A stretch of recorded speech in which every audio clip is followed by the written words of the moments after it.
I'm Jody Villamere, the principal at Eanes Elementary School. I'm going to show you the proposal for the Community Master Plan for Eanes Elementary. All right, we're going to start today with an overview, kind of the bird's eye view of the campus before we get into specifics. So to kind of orient you, I'll tell you that this is Bee Cave Road and this is Camp Craft. So the proposal is that we're going to, first of all, let's talk about roads and parking. We're going to create an entry for the school at the bottom of the campus. We'll continue to do parent drop-off and pick up at the top of the campus, just like we've always done. So this area to come through will still be open, but we'll create a second area in the back in which we'll have a bus loop. And then we'll also have a parent drop-off loop down at the bottom too. We've actually removed the inner loop from the school so that traffic will cease to come into the center of campus. And we'll actually be able to reclaim this center section of campus for the school, as opposed to having pickup and drop-off happening here in the center. And so by reclaiming some of that space, we actually have the area that you see in between. This is the gym and the cafeteria that we currently have now. This is the music room and the history center that we currently have now. These buildings will not change.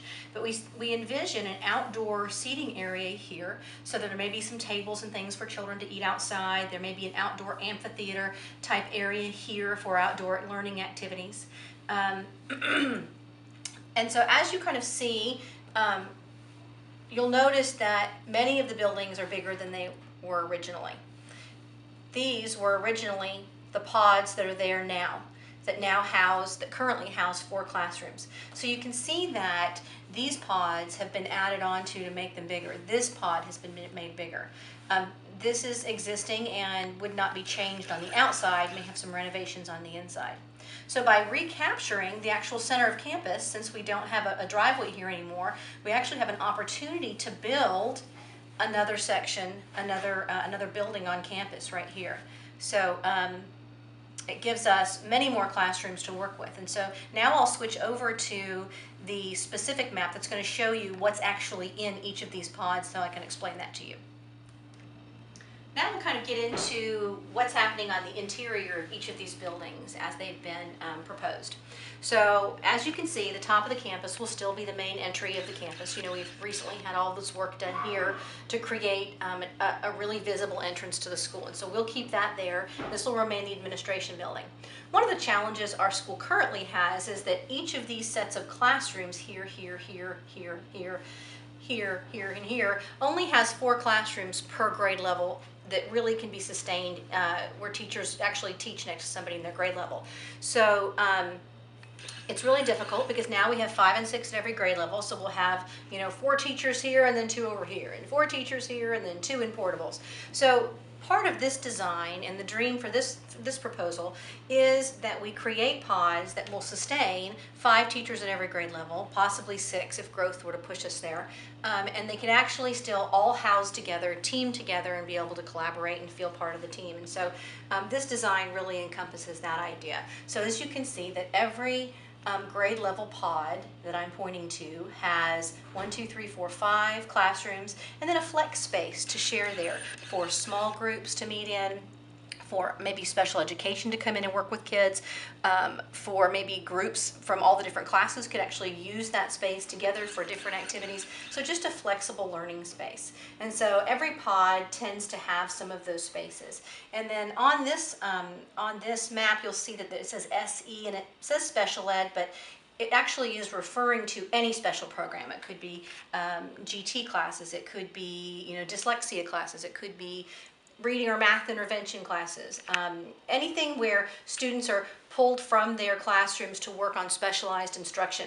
And it actually keeps them housed more in the regular general ed classrooms so that they're closer to where their classmates are. They don't have to travel as far, so that sometimes we can flexibly group and pull kids as needed throughout the day. So each pod has availability for all the grade level teachers and then some flexible learning space. And then this is the original quad that's there right now. This is an outdoor courtyard, and so we envision keeping that. We love it. But this design also allows us to create another one here and possibly another playing field here. So we have many more opportunities for outdoor learning spaces again. We love and use this courtyard so frequently. We'd love to see another one between these 2 classrooms.